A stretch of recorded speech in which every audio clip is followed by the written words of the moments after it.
All right, Tribe, welcome back to another Tuesday workshop where we talk about mental health, productivity, and business mindset. I have an echo here going on. I think I have the Tribe Twitch pulled up here on the other page. One second. Mute. All right, there we go. There we go. Welcome, Tribe.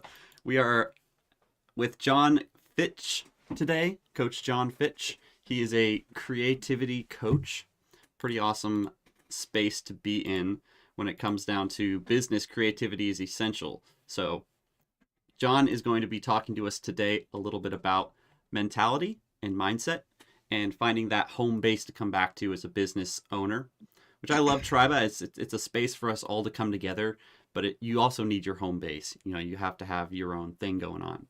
So John is a leadership coach, actually, creativity and leadership coach. He has a lot of experience in live content creation, but also community, nurturing community and inspiring people to be their best version of themselves, to find success in whatever they're doing, their venture, their brand, their influence. And I really love the advice and help he's given me. Applying those practical steps to my business has really accelerated my own progress and journey, both in personal and professional business, which is what Tribe is all about. It's not just the money making side of business, but it's the mindset side of business that applies both in your personal life and in the work you're doing. So John, thank you so much for coming on again, man. We really enjoy talking with you and look forward to My this pleasure. session. Me too. Me too. Welcome everybody. I'm glad that y'all could come out today and visit. I think that we're going to get into some good stuff today. So, like Sam said, what we're talking about today is a mental model that I like to use with my clients that I've come to call the treehouse, or your treehouse, more particular.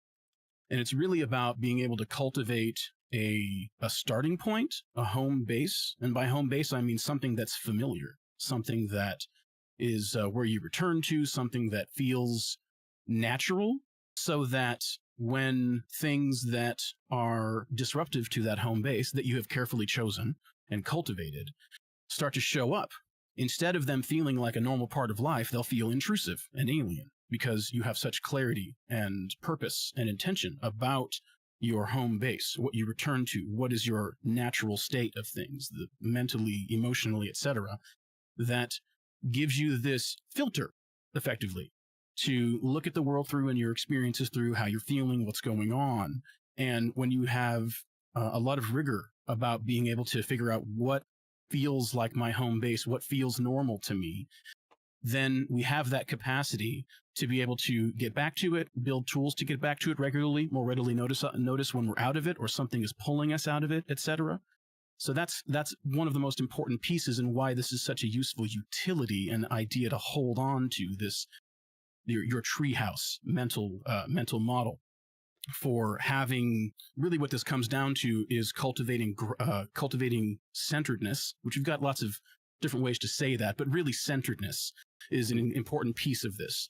Being able to have this mental model figured out and be trying to apply it in your life. Effectively, what you're trying to do is you're trying to spend as much of your time in a state of centeredness and being able to access observation, which gives you a little bit of distance from things, third-person perspective, a little bit of a bigger view, a longer-term view, taking things more in sum than zoomed in on just one thing, which obviously means that we're sometimes a little too close to the painting, as I like to say sometimes with my clients. Right. Where we can't see what's going on. You're up too close, right? And so a lot of this is about being able to cultivate the capacity to go to observation and hopefully get to a place where your relationship with going to observation is returning to observation instead of a thing you reach for at need. It becomes your home base, right? And then similarly, access to centeredness and that state of being what feels familiar. Again, cultivating access to centeredness, which again is part of where your home base is. And that's why I like to use the treehouse model. So I'm curious, everybody, what comes to mind when I say a treehouse? Like, what's the imagery there? Like, why do you think, just out of curiosity, I'll of course explain it, but I'm just curious, what comes to mind? Why do you think perhaps that I would have chosen something like a treehouse to use as a mental model for holding on to and maintaining a natural state of centeredness and access to observation? What do you think? Anybody? Yeah, feel free to put it in the chat or on mute if you want. Yeah, put in the chat, drop in. Can you hear me? Yeah, we can hear you. I Go sure ahead. can. Um, that is really interesting, John. That treehouse. Now that you are posing the question, because when I think of treehouse, I think of something that one takes some agility and thought to even conceive. Right? Sure, It takes sure. some Yeah, agility, thought to create a treehouse because you have to build it, and Yeah. once it's built, it can become centered, your place to do, think, be whatever you want to be. And you can invite people into your space if you want or not. that's And, right. when you leave that space, you determine how you're going to feel after you leave that space. So I like that treehouse. Yeah. Yeah, and it's interesting that you bring up the idea of who you allow into that space, and the way you talk about it suggests that you're already keying into the idea that this is a space that is of your crafting, and this is a space that you have agency over, right? Because this is something that exists in our minds. This isn't something that someone else is able to intrude upon. In fact, getting clearer and clearer about what it feels like to be in your treehouse and that becoming more and more your normal is a big part of the value of this mental model. Because, like I said when I first got started, and we're going to come back to this several times moving forward, but a big piece of this is once we've done the hard work, the emotional labor, the energy, the time to be able to cultivate this idea and then to continue to spend energy on holding on to it and maintaining it, coming back to it, we get to a place where we've chosen the state of being that we like to be in, and what we find is most loving and gentle and useful and healthy for us.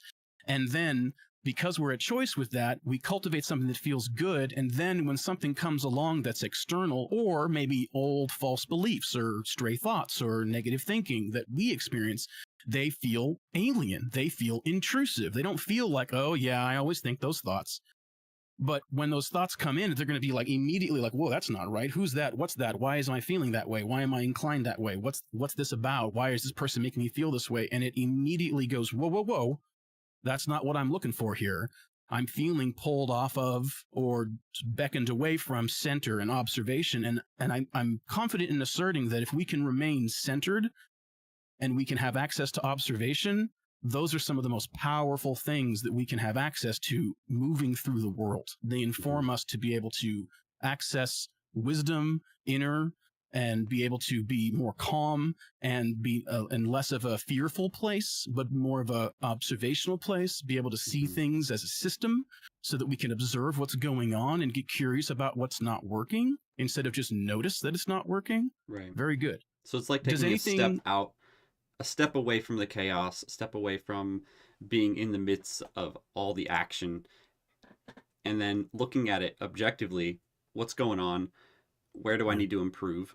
I find this especially useful when I'm transitioning between clients or projects and I'm reflecting back over like, hey, what could have gone better? How could we have improved the process? It's really easy Sure. to get caught up in all the negative feedback you might get from people. People always like to point out the flaws and the mistakes. I Don't think that they ever? that's funny. Like reviews oftentimes on Google are just the people who didn't like it. And if someone didn't like it, it probably wasn't for them, but you can also use this kind of perspective and mentality to evaluate where you're at without feeling that panic and anxiety of like, am I living up to everyone else's standard? It doesn't matter. You need to find your center and figure out what do you want to accomplish. Yeah, if you are not centered, you don't typically have access to observation.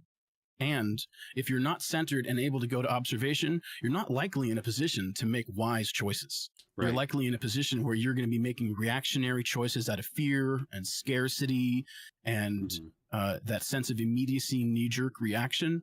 Making choices from an unbalanced place, I don't think is a particularly big stretch to say not a good plan. Right.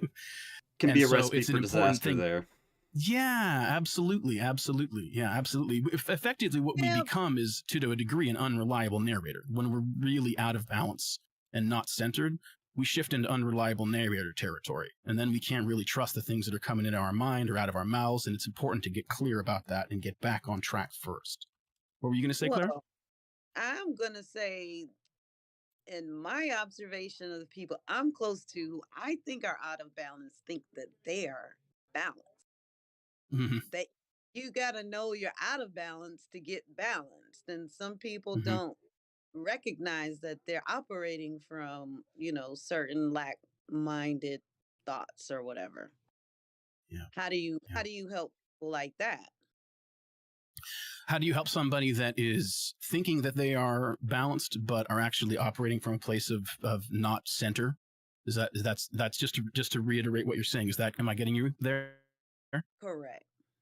Okay. So when it comes to being centered, a lot of that comes down to your integrity. And what I mean by that specifically in this context is your integrity with your word, as in what I like to call your say-do ratio, as in how often do you do what you say you're going to do? You say you're going to do something and you do that thing. That's a 1-to-1 say-do ratio. And every single day, all day long, with people, with ourselves, with little tasks and activities, with social stuff, with all of that stuff, we are in every moment saying what we're going to do, figuratively or literally, and then wrestling with, are we going to do what we said? And a huge amount of that is effectively how I like to define integrity, is having a high say-do ratio. And I mean, obviously, we're taking some assumptions here on the front end that your integrity and your values and your vision are not malevolent. Obviously, we're not looking to get closer and closer to the vision of some malevolent perspective. But if we're looking at, what we're trying to do is, reduce suffering in the world, support people, take care of myself and my family, those kinds of things, if that's what motivates a person, then really what this comes down to is having a higher say-do ratio, having a higher level of integrity, which isn't typically terribly difficult to figure out, because you can pretty plainly see, did I set this goal for myself? Did I meet that goal? Did I set this commitment to myself? Did I meet that commitment? When something came up that forced me, external forces beyond my control, forced me to not be able to make the commitment, whether it's an appointment, time, deadline, whatever, how did I operate? Did I act out of integrity? Did I let somebody know that was depending on me immediately? As soon as I know, you know. That's my policy. That's the best way. And so you have to adjust your commitment in that moment. And do you do that? Or do we just kind of go, oh, I'm not going to be able to make it work. I'm just going to kind of flake. And, that's out of integrity. And so what we're looking for, what we're sort of scraping our lives for, to observe when we're trying to find out, do we really have access to center or not actually? A lot of that's going to come down to, are you in alignment with your values and vision? Because when you come into alignment with your values and your vision, then you will find that you're typically feeling centered, because you are expressing yourself in the world outwardly the way that you authentically feel, and what your values are, what your morals are, what your vision for your life is on the inside. Those things are matched up. And then you are actually in integrity, then you are actually in alignment with your values and vision, and that will create a sense of centeredness. That's the route to centeredness. That's the path that we follow. Those are the things we're looking for. How can I raise my say-do ratio in my life? And there's a lot of things we can talk about when it comes to what to do to raise your say-do ratio and how to do that. But there is a mechanical way that isn't about feeling or memory that can be unreliable and sort of a little timey-wimey. That's a key, is that if you're trying to figure out, am I acting in integrity? Am I centered? Or is this person centered or acting in integrity? Those two things are almost the same. Not exactly. One sort of creates the other. A sense of centeredness tends to flow from living a life that is in alignment with your values and vision. And how do we do that? We have a high say-do ratio. We have a high level of integrity with our word. That's really the machinery of what's going on there. How does that work, and how do we navigate that in the details? Shakes out differently for different people, down in the granular level. But talking conceptually, that's really what's going on there. And so if you can find a way to be able to get someone to observe if they are acting in alignment with their words, and if they are having a high say-do ratio, having high integrity with their word or not, if we can notice that, then we have something to do, right? It's not just some phantom problem we don't know what to do with and what's the first step and what's the next step. That's what coaching's all about, is getting together with somebody, putting our heads together on whatever's going on in their world and coming up with an actionable, useful next step, and then meeting again a few weeks later and saying, how did it go? Okay. Regardless of how it went, whatever happened needed to happen. Now what? Now what's the actionable next step? That's how I operate. That's what I do in my business. And so there's a tendency for me, obviously, to be interested in useful. There's a real practical application to the way that I like to operate with my clients. We're not just talking about stuff. We're talking about stuff with an eye to, yeah, but what do we do about it? What are we doing to change this?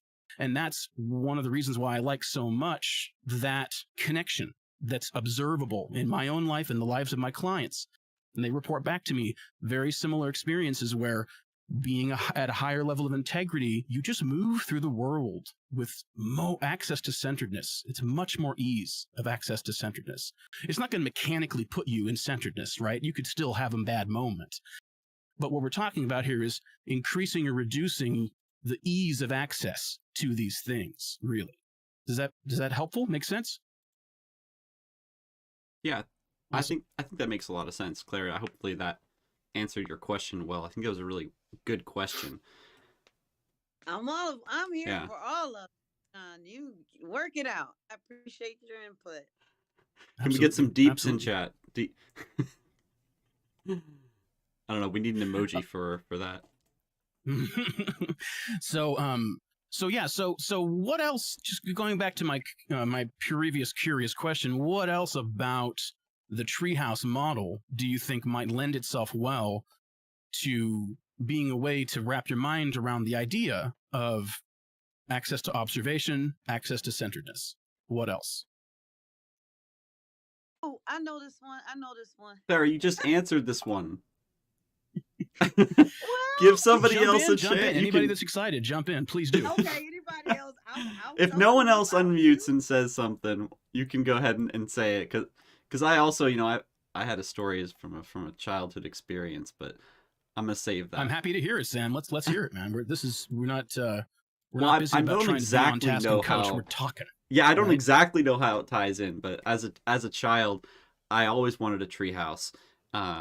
And finally, when we actually got around to building one, I think it was because my dad realized, he needed to spend more time doing stuff with me and being creative. So he let me come up with an idea. I wanted to make it with stands and tree logs and have it like a house that's supported by 4 legs. And it was a challenge to build because we had to construct the space entirely from scratch. It wasn't like we picked a tree and went ahead and built it. We had to dig the holes and plant the posts and set up the whole building. But in the end, it was an incredible place for me to be creative. And I remember playing so many imaginary games and role playing basically. All the different time periods from one location. And I think I'm struck a lot by its versatility.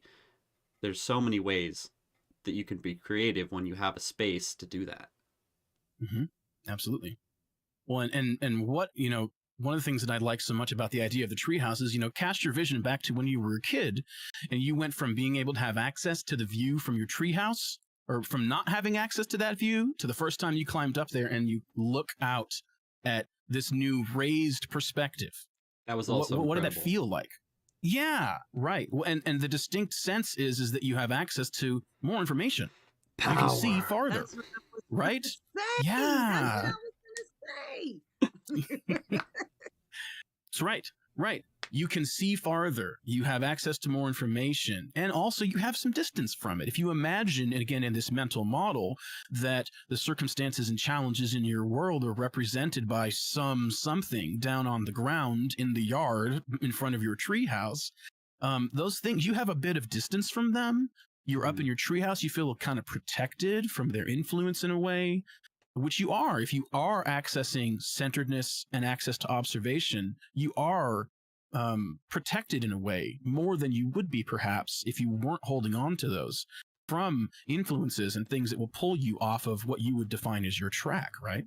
And So, and additionally, the final piece that I think is really exciting about the idea of the treehouse is that even though we have this high off the ground thing, it isn't an unstable place. It's something that's quite literally rooted into the ground deeply. That you are the part of that place. That you're connected. It's not this balancing thing. It's not this, you know, on stilts feeling. Although mine was. You don't feel unsafe. Hopefully, if it's well built, it doesn't feel unsafe. Well, I think the funny thing is it eventually deteriorated, that because it was not deeply rooted in a live tree, it actually did end up rotting. You know, the posts we had were actual trees that we cut down. They were fairly large, but, you know, the bark fell off, and then they started rotting over time, and it became unsafe. Sure. It became unsafe, and around the same period, we ended up moving, and I went through this whole transition and growth period as a teenager. Yeah. I think it's just funny looking back because I remember that very, very fondly, but I also know that it's probably no longer standing. It's weird. It's like it probably fell apart. I'm almost. Right? Yeah. If I went back there, it'd be gone. Like, that's sad to me, right. But in my mind, it exists. It's still a place that I go in my imagination to I don't know. I guess nostalgia. Sure. Yeah. Well, in a way, the idea that a treehouse requires maintenance in real life is again another unfolding way that this model provides value. That's true. The idea of, hey, it requires energy over time, or what I like to call intentional attention over time, which is one of the core things that you probably hear me say a lot over the next month, is that intentional attention over time is the most effective way to direct your attention anywhere. You know, things develop, things iterate, and that over time part is important. And then also being intentional about it, not just flitting around to wherever your inclinations bring you. Obviously, there's a time for that. But when we're trying to develop something, when we're trying to have something grow, evolve, change in a direction, we have aspirations in some way. Typically, that requires intentional attention, and that has to be executed multiple times over time. Yeah, that should be a good point. Just real quick to plug that we will be doing these every week for February. So if you guys are watching on Twitch or YouTube, hop in the Discord, go to triba.community and just click the link to get in the Discord. John's going to be joining us again every Tuesday for the next 3 weeks. So you really should, if you want to come back and learn more about intentional attention, this will be a great time. Over time. That'd be a great place to do that and get deeply rooted in the right mindset. Absolutely. Yeah. I love the subject. It's super fascinating to me. Obviously, it's become my career, and I'm fascinated with how all this works. The self-leadership, which is frankly, I say leadership and creativity coaching, and it's not like we don't talk about leading others with my clients, but frankly, a lot of what we end up discussing is being a leader, not necessarily leading people. Obviously, leading people is part of that, but there is a certain way that one thinks, that one organizes their commitments and their mind, perspectives that you hold, postures that you stand in, that is how a leader operates, and operates from a place of abundance and healthiness instead of, the other things that can be associated with leadership at times, right? Yeah, and that's a big piece of all of that. Yeah. So now that we've got this idea of your mental treehouse that represents access to observation, access to centeredness, right? Let's talk a little bit about how we get access to observation and centeredness, because I think that those two things are indelibly connected. They're always going to be, like the Venn diagrams of them overlap to a degree. They almost generate each other in a way. So when we talk about being able to become centered, it's a bit of a longer journey, like we talked about before. I mentioned that a lot of that has to do with your level of integrity. A lot of that has to do with your say-do ratio, right? But then the question becomes, well, how do we have access to observation, right? Because sometimes we will find that having access to either observation or centeredness might come a little bit easier than the other. But the fact that they are, in a way, connected, and that typically when you're in a centered place, it's easier to go to observation. Or when you are in observation, it's easier to slip into a centered state. And we've talked a little bit about being able to achieve centeredness. And as you can imagine, adjusting your say-do ratio is something that isn't something that you choose to do in the moment. So what's your say-do ratio? Your say-do ratio is the ratio of when you say you're going to do something and how often do you actually do that thing. Mm-hmm. It's your integrity with your word, right? So I say, I'm going to be here at this time. Every time that I actually do what I said I was going to do, that increases my say-do ratio.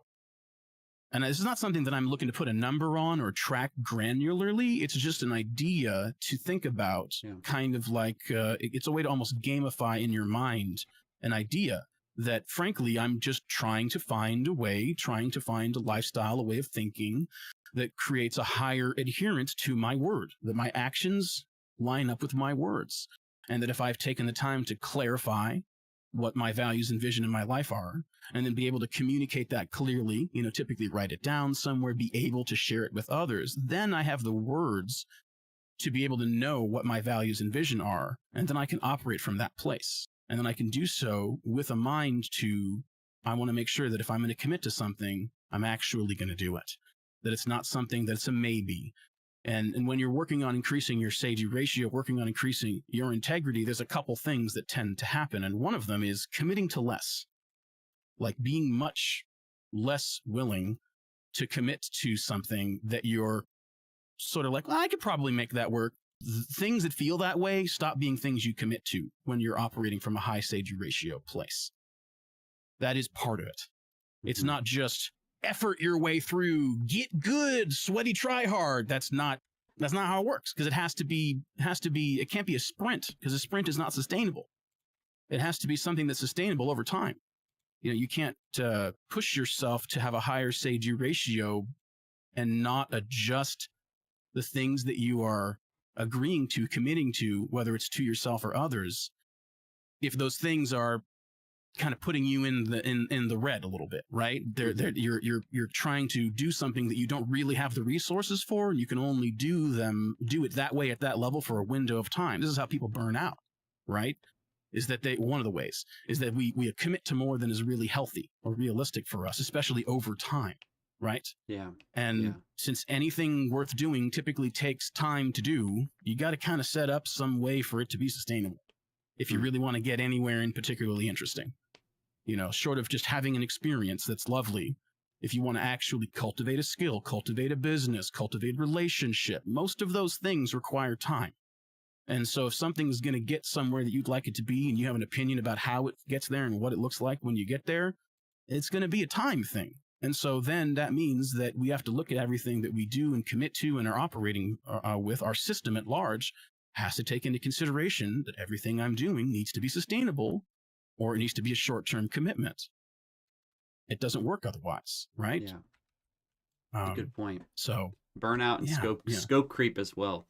When you overcommit to stuff, and then it just continues. And I think a lot of people will get into this mentality where they need to give some sort of discount to close on a deal. Like I'll give you more than I think my time is worth, basically. And that leads directly into this kind of space where you're eventually going to burn out. It's not sustainable. Right. That's right. I mean, at every level of what we're doing, if you want it to be successful and actually evolve the way that you would like it to, it takes time. And if it takes time, it's got to be sustainable.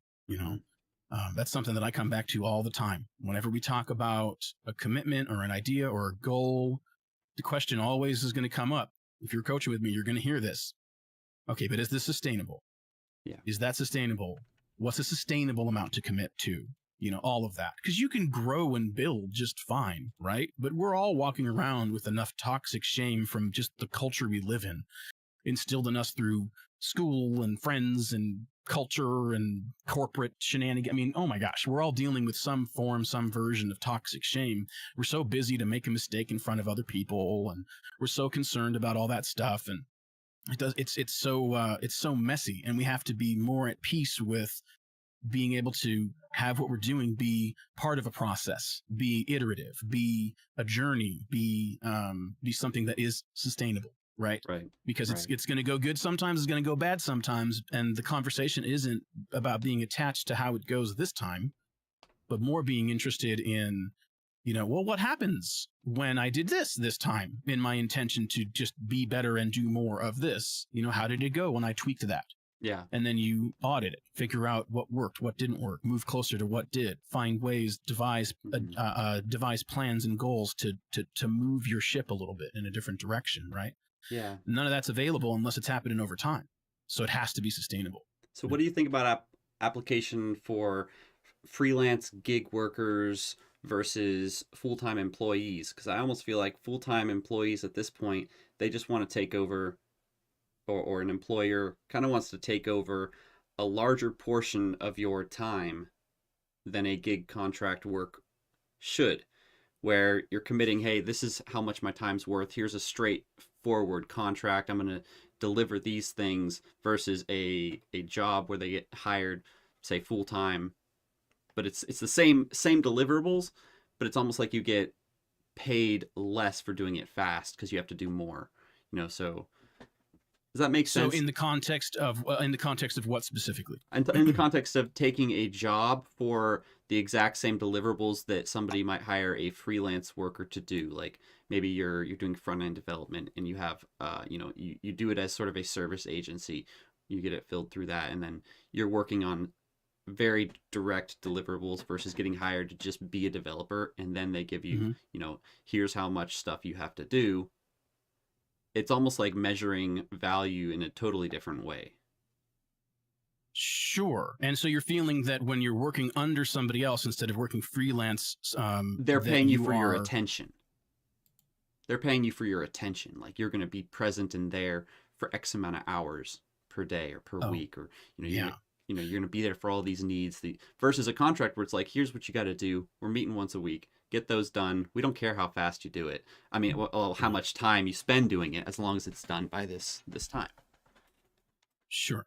So, right. Yeah. So we're talking about the difference between effectively a job where you have, projects, scopes of projects, projections of how long it'll take. That counters, gets into what you are quoting, but ultimately it's a deadline that you need to meet instead of hours you have to be somewhere for, and show up and be there for X so long, et cetera. Right. Right. Exactly. And so your curiosity about the comparison between those two, specifically around sustainability or say-do ratio, sustainability. Say-do ratio and sustainability, because I think it applies when we're working in sort of a gig economy, how much you're committing to what you're saying you can do. Yeah, I kind of forget my exact question. I'm sorry if it's getting off topic here. No, it's but I know Hayden runs an agency. Hayden joined. Hey, welcome, dude.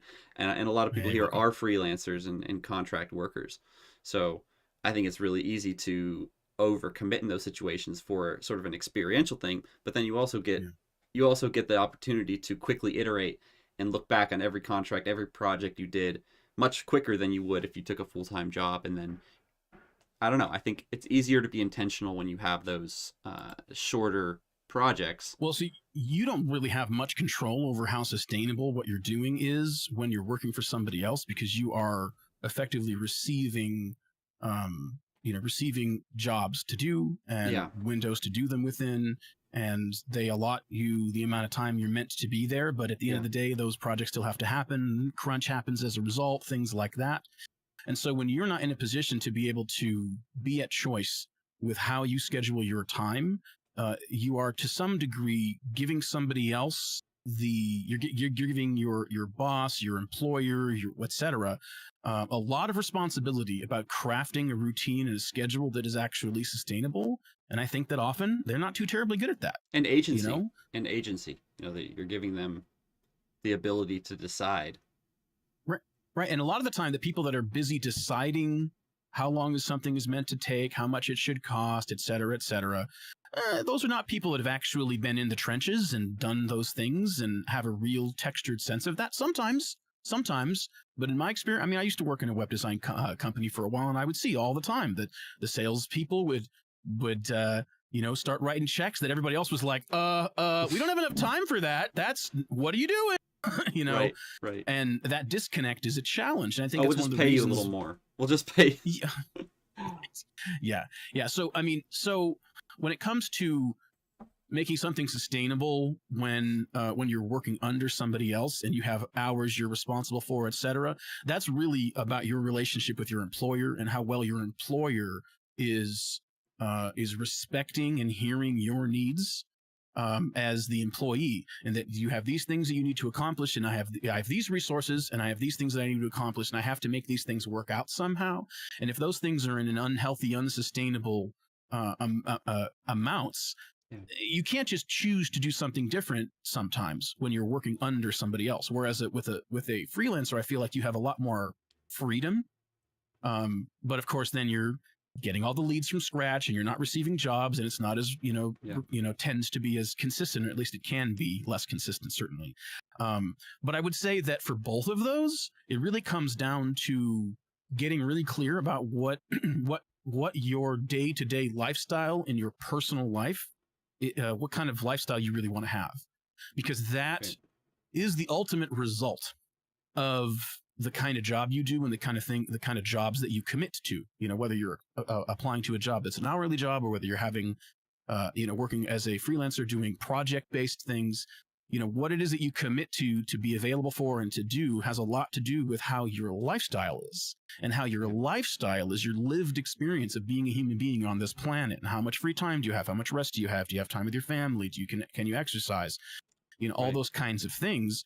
A lot of that is about sustainability, right? A lot of those pieces have to be, and everybody's makeup is different, right? But everybody has to find a way, or find what is the right rhythm for them in their life. Not all of us have the luxury of being able to choose that, but if we're talking about somebody who's in a position who could, then you have the chance to be able to really drill down and think about, like, well, how many hours a week do I really want to work? What's sustainable for me?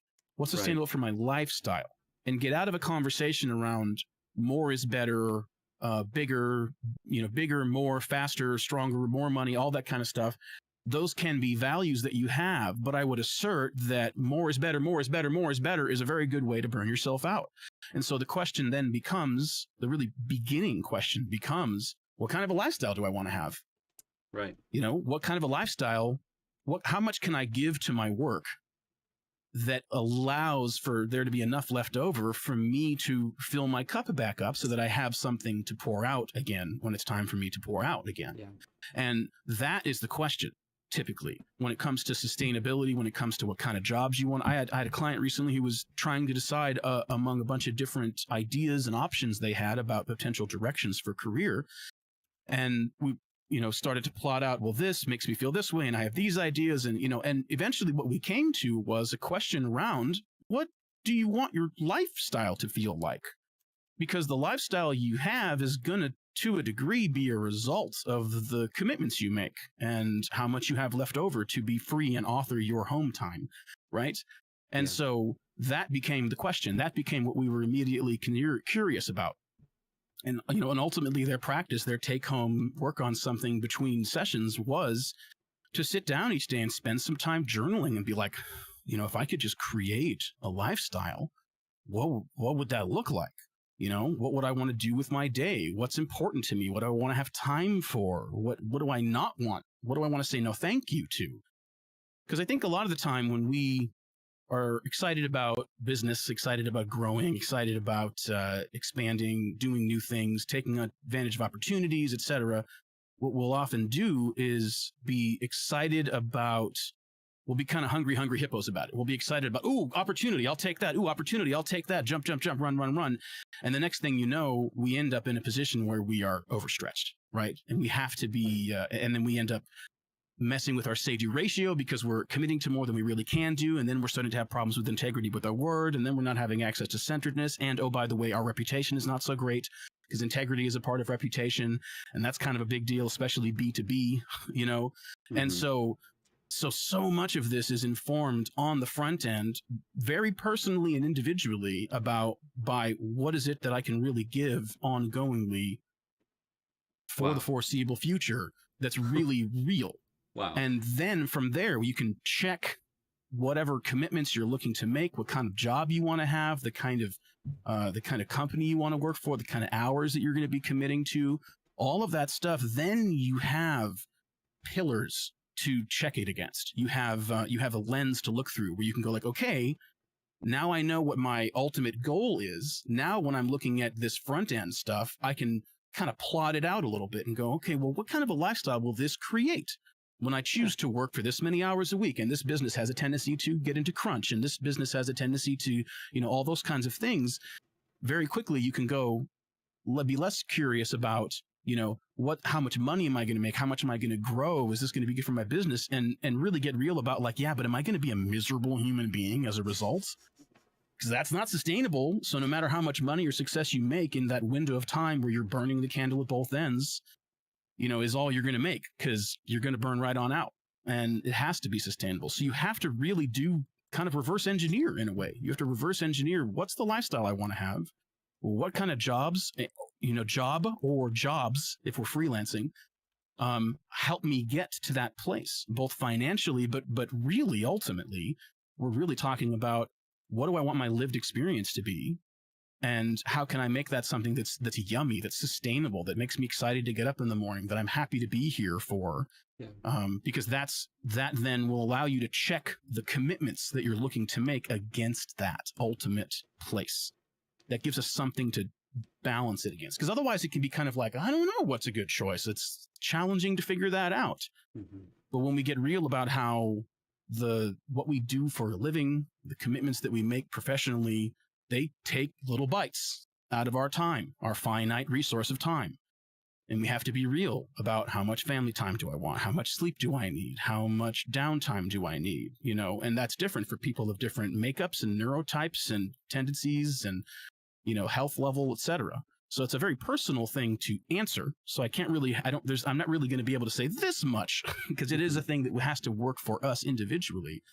But I found over and over again that the trick would seem to be that if we can get clear about what we would like our day-to-day lifestyle to be like long-term, then that's something that, we're not going to necessarily manifest immediately.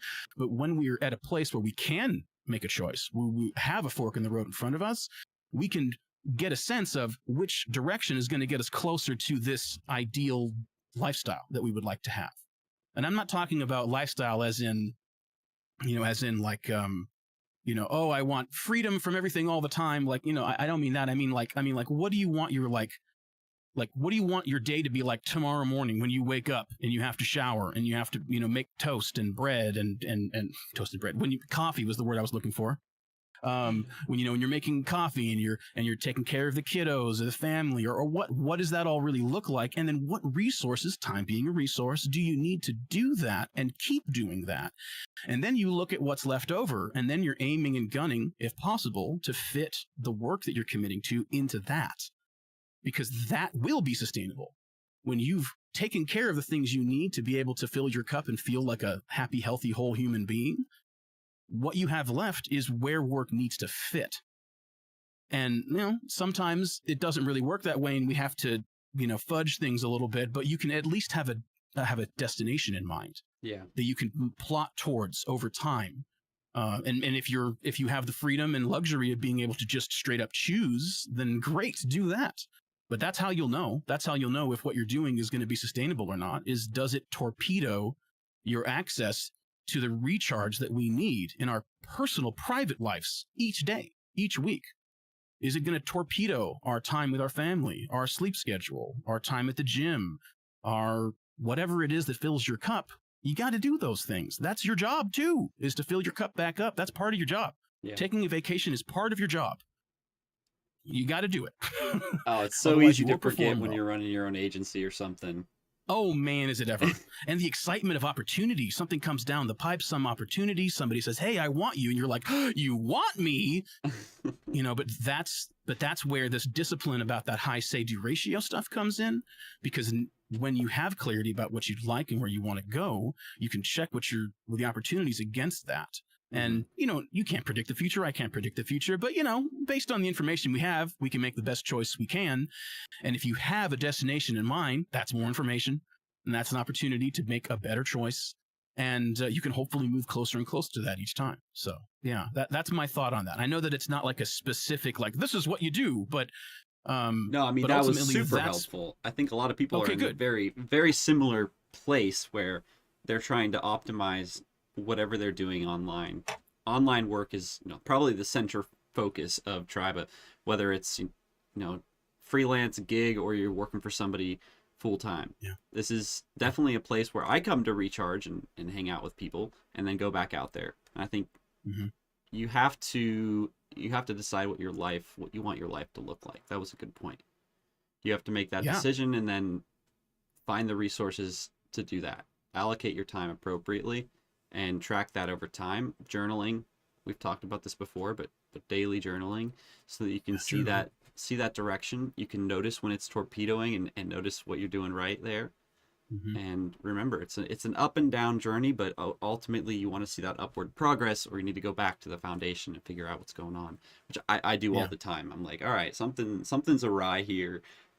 My say-do ratio is going down, because I very much think about that. And when things get really busy, it pains me because I want to be there for everybody, but I have to think about, who am I saying I'll be there for, and am I following through on it? If not, I got to adjust something. I got to communicate to some people, listen, I want to be there for you right now, but I can't. It's better than committing and saying you're going to be there. You're right. And what's going to happen if you're making a transition from a lower say-do ratio, which I'm going to be really clear here, is normal. Okay, like, please, nobody listening now or in the future think that having a say-do ratio that you would like to improve is somehow a judgment that you are less than. That is not real. It is a difficult thing to manage, and there is almost nothing external of us, that actually profits from us having a healthy say-do ratio. Because the more broken and messy and unreliable and whacked out, the more support we need, because we're not managing our world very well, the more things that can be sold to us that are supposedly going to fix our business, our lives, our family, our marriage, our whatever, right? And so there isn't really a whole lot of motivation for the culture and the world at large to equip you to do this skillfully. Because in fact, it makes you a crappier customer. Interesting. And it's a little bit of a cynical perspective, but I think we can see that much of advertising, especially classic outbound advertising, isn't about, look at this product, it's very useful. It's, look at this product, this person who is attractive and has a bunch of attractive people with them, that look at the lifestyle they have. Don't you want to be like them? This product will get you these things. It's like, oh man. So much of the external systems at play, be they social, be they hierarchical, hierarchical. Wow, that word I'm stumbling over. Anyway, be they some system of hierarchy, be they, social, be they business, be they marketing and corporate, be they political, et cetera, for the most part, the more busy and overwhelmed and weak you are, the more money can be made from you, in my mind. That would be an observation I made at this point in my life. And I think accountability is the solution there, or at least part of the solution. Obviously, I think you got to go back to yourself. For a high say-do ratio? Well, one of the elements that can push you in the other direction, since society is set up this way, what we do in Triba is like, hey, we're here to help each other stay accountable. There's a social standing element that's not to scare you or make you feel embarrassed, but it's like, if you're not going to show up to things, you're going to get less responsibility, you're going to get less recognition, whatever. Sure. We're not going to do any shaming, but there is that element of, let's be there, and like Jesus says, let your yes be yes and your no be no. And I love that. Quote, or I don't know what you call those. Not a quip. What's the word I'm looking for? Anyways, an aphorism. Aphorism. Thank you. That is the word I was looking for. So it's just very easy to think about. Yes, I will be there, or no, I won't be there. Stop saying maybe. I don't know. Probably.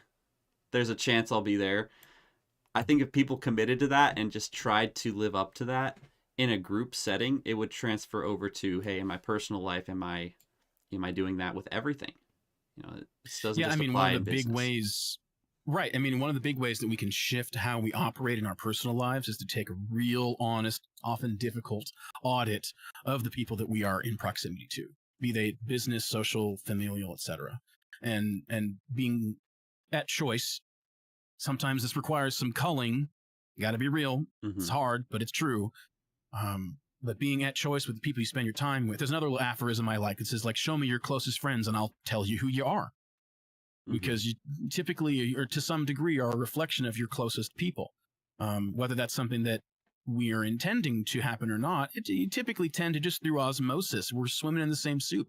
It can be challenging to not let that. It's also extremely high effort to shield us up. I'm not going to have any be influenced at all whatsoever by interacting with this person that I'm interacting with. That is not a relaxed, intimate, inner circle way to be. That is an exhausting, protect yourself, shields up way to be. And it's not really how, casual, intimate friendships and relationships actually operate. It's not sustainable to hold people at arm's length like that. And so if you have people in your world that are, their response to things would be more, why, instead of, oh, why not? That's a good, simple way to look at it. It's like if you have a lot of people in your life that are not in alignment and are not encouraging of your values and vision, that's a good, not easy, but very powerful way to, one of the many things you can do to kind of tweak your culture within yourself, right? And having a better say-do ratio is one of those fundamental core culture things. So you're saying it's better to have people around you who are asking why or why not? Why not would be best. Because if people are busy asking why, they're busy shooting down your ideas. Why would you do that? Why are you learning that? Well, I don't know. Why would you want to do that? Why would you make that? Why?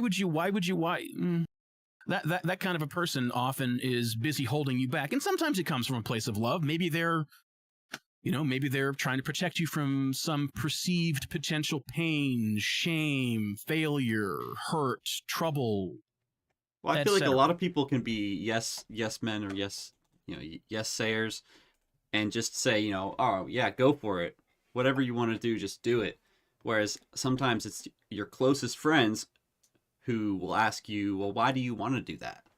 Why? Right. Why are you doing that? But implicit in the idea of the why not is that they're looking for, okay, that's an interesting idea. Let's engage with it. Why wouldn't that work? I see what you're saying. Let's find something instead of, why would you want to do that? Why would you even, that is the kind of why, right? Not, oh, tell me more. I'm curious, because that's an engagement thing. And I would say that if somebody is interested in supporting with you and engaging with you, and is the kind of person who's interested in engaging with you, is more likely to be like, oh, why not? Well, let's talk about it. What would happen? How would that work? What are the problems? Like you get into a conversation about developing it and being curious about it, instead of shutting the door in their face at the first mention of, I was thinking about starting to insert whatever it is that you're feeling aspirational about. And then the answer from everybody around you is, why would you? Why? That's not typically a great sign that you are surrounding yourself with people that are enabling you. They're probably restraining you. Obviously, yes men is a problem, certainly, especially if you're in a position of power or influence, etc. That tends to be more and more common, right? And so you certainly want people that are going to engage with you instead of just say, yeah. People who challenge you in the right kind of way. I think that's like, well, why not? Why wouldn't that work? It's a good description of the kind of co-working group that we've built in Triba. It's like they're constantly challenging me to do more, to explore more, to be creative, but not shooting everything down. But it's not just advocating for you to not. It's not advocating for you to just not do it, shut down. Yeah. Why would you want to do that? It's like, well, okay, let's talk about it. And, somebody who's interested in trying to poke holes in or find potential leaks, to use the whole analogy, people that are trying to find potential leaks in your idea aren't people that are trying to stop you from doing the idea necessarily, right? Right. There's a lot of somebody that's trying to stop you from. Yeah, well, somebody that's trying to stop you from doing an idea, they're not interested in expending the energy, mental or otherwise, to actually engage with the idea and figure it out with you. They're mostly just being like, oh, that's not the shape that you are in my mind, and you're going to change your frame, your shape, your way. And that makes me uncomfortable. Why don't you just keep on being who you've been? That's what I like. I'm comfortable with that. I'm familiar with that. It's easier for me. It's more familiar. It's safer.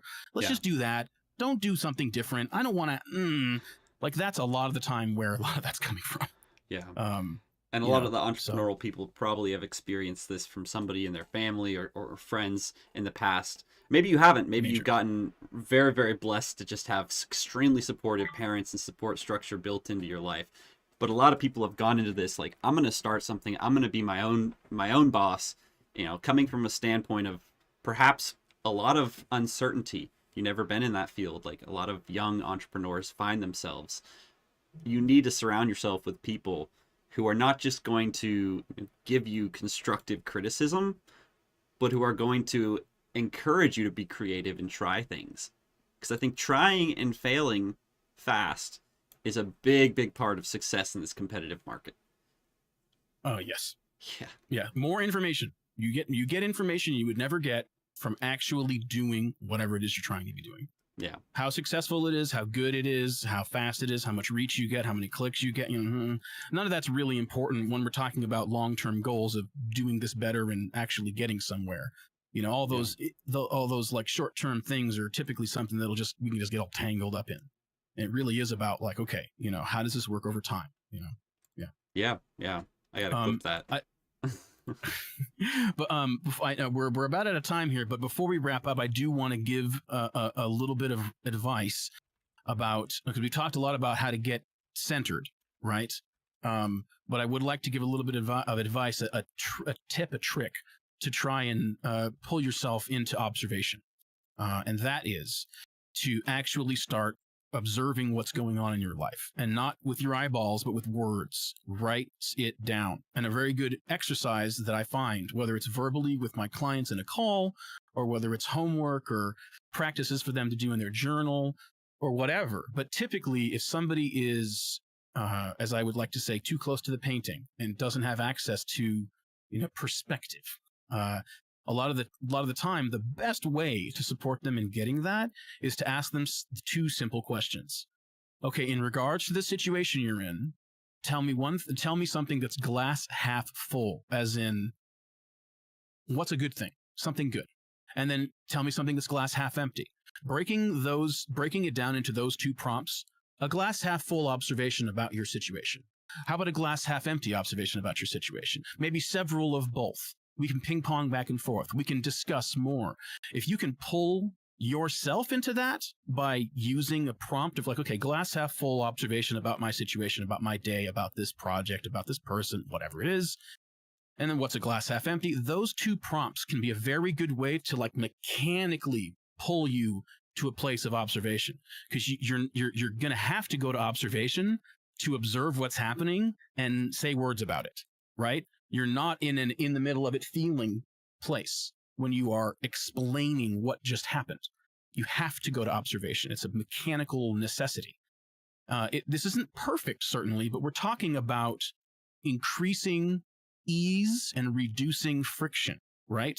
And so if we're trying to increase ease of access to observation and reduce friction of access to observation, trying to force it, not necessarily the best way. And a fun, amazing little way that typically cuts right through all of our shenanigans, of which we all have, is to actually write it down. Actually put yourself into a position where you have to explain or not explain, describe it.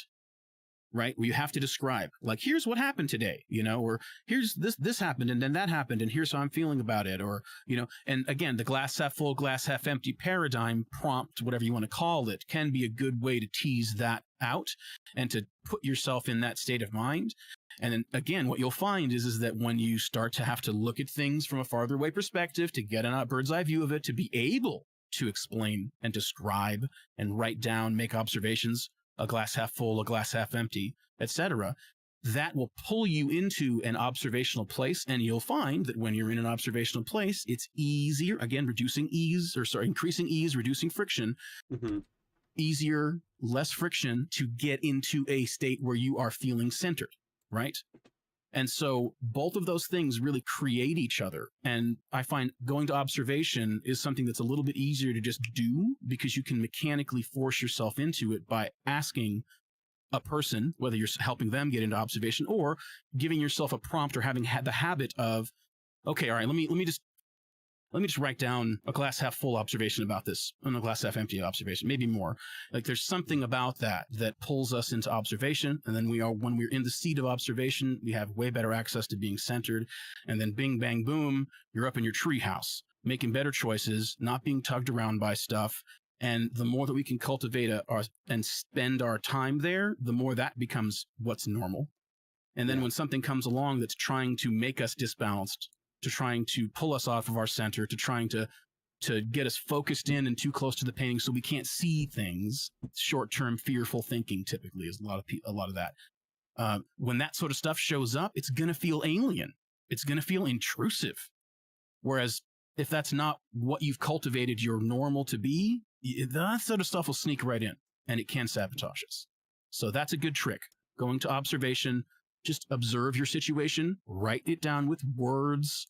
Sometimes if we don't know what to say, a good prompt is glass half full, space, Right. glass half empty, space, fill it in.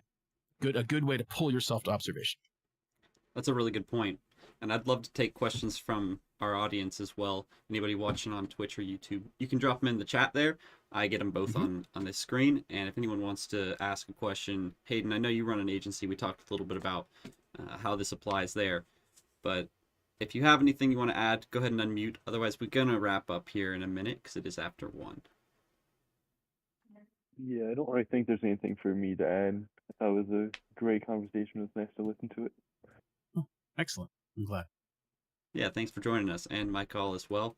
Glad you guys could make it, and everybody viewing on Twitch and YouTube, you guys can go to triba.community and check out John's profile on there, see a little more about his methodology, and if you want to hop in Discord, you can DM him directly. Let's see, what else? I think that... Okay, I'm trying to process exactly all this stuff he just shared, because it was packed with so much information and knowledge. Whew, man, I feel like we need to have like a separate after discussion to go through all these. That's not a bad idea. We could talk about that. We would just keep going for like another hour. Awesome. And of course, if anybody's interested in following up with me on these concepts and stuff, my DMs are open. Hit me up. I'd be happy to get into some coaching with you. And to the awesome Tribe community, I do offer two no charge sessions to let you get a sense of what it's like to coach with me, get your questions answered, get a sense of what that's like, and we can talk about next steps after that. But I do make that available to this awesome community. Really make sure that you guys his have links a chance to get to know me a little bit. Is in the event. If you go look at the event that's running right now, you can find his link there. I'll also drop it in chat. But next Tuesday, we'll be going through... John, did we pick the topic for next Tuesday? I know we had a whole bunch we were looking at. I think we were talking about confidence was what we were thinking about there, which would dovetail nicely into what we're talking about here. Yeah, that will be good. That'll be good. So you guys can react to that to get notifications or add it to your Google Calendar. And if you want to check out some of these special deals that we have with our different tribe partners, including the 2 free consultations with John, you can go check out the Tribe Gold Verified in the top left-hand corner of the server. There's also the events there, all the other workshops and stuff we have going on. So lots of stuff happening in Tribe. Surround yourself with people who will help you put that attention and intentionality into your business. I love the group here, and there's a lot of awesome testimonials about it. So I'm thankful to be part of this and to be able to bring people like John in and get their wisdom and knowledge out there to people. Really, it's knowledge. You have to go apply it. That's the wisdom part, is actually doing what he suggests, trying it. Torpedo yourself. You need to actually take action. So improve that say-do ratio intentionally. All right, John, thank you so much, man. I appreciate your time. You're very welcome. You're very welcome. Yeah, we'll keep the conversation going, and I'm looking forward to next Tuesday's session. Me too. It's going to be good. Thanks All right, for coming, guys. everybody. That's it for now. Check out the Tribe trailer here. I'll run it before we end, and we will see you tomorrow for Philosophy Club.